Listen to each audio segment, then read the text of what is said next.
तो दोस्तों आज हम फिर से आपके लिए लेकर आए हैं देश दुनिया की सभी ताजा बड़ी खबरें। फटाफट एक एक कर विस्तार से आज आपको बताएंगे, तो वीडियो को अंत तक जरूर देखें। दोस्तों वीडियो बनाने में हमें काफी मेहनत लगी है, तो वीडियो को दिल से लाइक कर दें। जब दोस्तों पहली खबर में आपको बता दें कि जम्मू कश्मीर से अनुच्छेद 370 हटाकर मोदी सरकार को लगा आज बड़ा झटका। आतंकियों ने अफसर समेत 5 सैनिकों की कर दी बुरी तरह से जम्मू कश्मीर में हत्या। बढ़ गई है मोदी अमित शाह की मुश्किलें। भाई आपको बताएंगे दोस्तों की भाजपा नेता सीटी रवि ने दिया विवादित बयान, कहा भारत हिंदू राष्ट्र था और रहेगा, हिंदू हो गया है भारत का जागृत। वहीं आपको बताएंगे दोस्तों की अमित शाह ने अनपढ़ लोगों को बताया देश पर बोझ, कहा ऐसा व्यक्ति एक अच्छा नागरिक नहीं बन सकता। वहीं आपको बताएंगे दोस्तों कि इंदौर में मुसलमानों के खिलाफ हिंदू संगठनों ने फिर से चेतावनी करी जारी, कहा गरबा कार्यक्रम में अगर कोई भी मुसलमान दिखा तो करेंगे उसकी पिटाई। वहीं आपको बताएंगे दोस्तों कि यूपी में चुनाव से पहले भाजपा को लग सकता है बड़ा झटका, प्रियंका गांधी के संपर्क में योगी सरकार के 4 मंत्री। वहीं आपको बताएंगे दोस्तों कि अफगानिस्तान के बाद अब पाकिस्तान में भी लागू होगा शरिया कानून, इमरान खान ने किया ऐलान। वहीं आपको बताएंगे दोस्तों कि किसान नेता राकेश टिकैत के राइट हैंड ने थामा भाजपा का दामन, भारतीय किसान यूनियन से दिया इस्तीफा, राकेश टिकैत को लगा बड़ा झटका। तो सभी खबरों को आपको दोस्तों बताने वाले हैं, तो वीडियो को अंत तक जरूर देखें। दोस्तों आप हमारी वीडियो कहां से देख रहे हैं, कमेंट में हमें अपने जिले और राज्य का नाम बताएं। इसी बीच पर तो दोस्तों अगली खबर की ओर, तो जम्मू कश्मीर से मोदी सरकार को लगा बड़ा झटका। पुंछ में अफसर समेत 5 सैनिकों की आतंकवादियों ने कर दी हत्या। जल्द दोस्तों आपको बता दें, ये बड़ी खबर सामने निकल कर आई दोस्तों कि जम्मू कश्मीर से अनुच्छेद 370 हटने के बाद मोदी सरकार को आज बड़ा झटका लगा है। दरअसल आपको बता दें कि आतंकवाद से जंग के दौरान भारतीय सेना के 5 जवान शहीद हो गए हैं। दरअसल आपको बता दें कि सोमवार को पुंछ में आतंकवादियों के खिलाफ एक ऑपरेशन के दौरान एक जेसीओ समेत 5 सैनिक शहीद हो गए हैं। सूत्रों के मुताबिक सैनिकों की ये शहादत उस वक्त हुई है जब एक टुकड़ी आतंकवादियों के खिलाफ सर्च ऑपरेशन जम्मू कश्मीर में कर रही थी। इसी दौरान आतंकियों ने सैनिकों की टुकड़ी पर हमला कर दिया, जिसमें एक अफसर समेत 5 सैनिक शहीद हो गए हैं। वहीं आपको बता दें कि फिलहाल भारतीय सेना की ओर से अतिरिक्त फोर्स को मौके पर भेजा गया है और इलाके की घेराबंदी कर ली गई है। वहीं आपको बता दें कि हमलावरों और आतंकियों से मुठभेड़ जारी है। वहीं आपको बता दें कि हमले के बाद मोदी सरकार बुरी तरह से देश में गिर गई है और लोग कह रहे हैं कि मोदी सरकार ने अनुच्छेद 370 हटा दिया और अनुच्छेद 370 हटाने के बाद केंद्र शासित प्रदेश भी बना दिया, फिर भी आतंकी घटनाएं आखिरकार क्यों कम नहीं हो रही हैं? क्या मोदी सरकार ने ये हमले कराए हैं? अब तरह तरह के सवाल उठ रहे हैं। मोदी सरकार बुरी तरह से अब इसी हमले को लेकर घिर गई है। इसी बीच पर तो दोस्तों अगली खबर की ओर, तो भाजपा नेता सीटी रवि ने दिया विवादित बयान, भारत को बताया हिंदू राष्ट्र। जहां दोस्तों आपको बता दें ये बड़ी खबर सामने निकल कर आई दोस्तों की भारतीय जनता पार्टी के नेता सीटी रवि ने सोमवार को हिंदू राष्ट्र को लेकर विवादित बयान दिया है। भाजपा नेता सीटी रवि ने कहा कि भारत हिंदू राष्ट्र था और रहेगा और अब भारत के हिंदू एकजुट हो गए हैं। इसके साथ ही उन्होंने कांग्रेस पार्टी पर भी हमला बोला, कहा कांग्रेस पार्टी ने शुरू से हिंदुओं का तुष्टीकरण किया, उसके बाद मुसलमानों के साथ उन्होंने तुष्टीकरण किया, लेकिन अब भारत का हिंदू एकजुट हो गया है और हिंदू जाग गया है और वह किसी भी कीमत पर भारत को सेकुलरिज्म देश नहीं रहने देगा और हिंदू अब भारत को हिंदू राष्ट्र बनाकर रहेगा। उन्होंने कहा कि भारत पहले भी हिंदू राष्ट्र था और अब भी हिंदू राष्ट्र है और आगे भी हिंदू राष्ट्र रहेगा। तो किस तरह से भाजपा के नेता खुलेआम जो है विवादित बयान दे रहे हैं, लेकिन इन पर बीजेपी कोई कार्रवाई नहीं कर रही है। इसी बीच पर तो दोस्तों अगली खबर की ओर, तो अमित शाह ने अनपढ़ लोगों को बताया देश पर बोझ, कहा ऐसा व्यक्ति एक अच्छा नागरिक नहीं बन सकता। जब दोस्तों आपको बता दें कि केंद्रीय गृह मंत्री अमित शाह ने अपने ताजा इंटरव्यू में अशिक्षित वर्ग के लोगों को देश पर बोझ बताया है।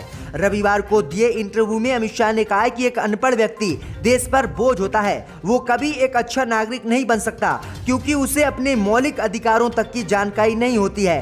तो किस तरह से अमित शाह ने देश के अनपढ़ लोगों को देश पर बोझ बताया है, जबकि इन अनपढ़ लोगों ने ही इन्हें गृह मंत्री की कुर्सी दी है। तो ये बड़ी अपडेट आई दोस्तों कि किस तरह से अब लोगों को ये अपना गुलाम देश में बनाना चाह रहे हैं। इसी बीच पर तो दोस्तों अगली खबर की ओर, तो अफगानिस्तान के बाद पाकिस्तान में भी लागू होगा शरिया कानून, इमरान बोले इस्लाम शांति का धर्म।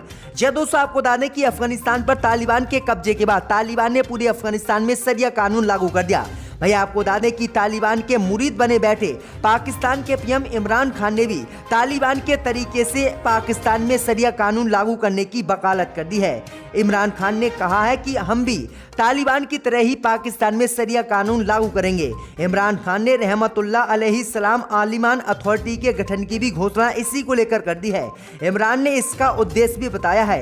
उन्होंने कहा कि इस अथॉरिटी का मुख्य उद्देश्य पाकिस्तान की शिक्षा प्रणाली को शरिया कानून के अनुसार बनाना है। इस फैसले से इमरान ने अपने मंसूबों को स्पष्ट कर दिया कि वो देश को तालिबान की तरह न बनाकर शरिया कानून से सऊदी अरब सहित अन्य मुस्लिम देशों की तरह चलाना चाहते हैं। इमरान खान ने कहा कि जिन देशों में शरिया कानून लागू है वहां पर क्राइम रेट बहुत ही कम है, इसलिए पाकिस्तान में जब शरिया कानून लागू हो जाएगा तो पाकिस्तान में भी क्राइम रेट बहुत कम हो जाएगा। तो दोस्तों, आप चाहते हैं कि पाकिस्तान में भी शरिया कानून लागू हो या नहीं, हमें कमेंट में जरूर बताएं। क्या आप इमरान खान की इस बात का समर्थन करते हैं? इसी बीच पर तो दोस्तों अगली खबर की ओर, तो इंदौर में गरबा कार्यक्रम के संचालन पर लव जिहाद को बढ़ावा देने का लगा आरोप। हिंदू सेना ने 5 लोग पर कराई एफआईआर दर्ज। जय दोस्तों, आपको बता दें कि मध्य प्रदेश में लगातार मुसलमानों के खिलाफ हिंदुओं का आक्रोश बढ़ता जा रहा है। इस बीच खबर सामने निकल कर आई दोस्तों कि मध्य प्रदेश के इंदौर में गरबा कार्यक्रम में गैर हिंदू युवकों को एंट्री देने पर विश्व हिंदू परिषद और बजरंग दल ने आपत्ति जाहिर करते हुए बवाल किया है और कार्यक्रम को रुकवा दिया है। वहीं आपको बता दें कि हिंदूवादी संगठनों ने कार्यक्रम संचालन अक्षासु तिवारी पर लव जिहाद को बढ़ावा देने का इल्जाम लगाते हुए सख्त कार्रवाई की मांग की है।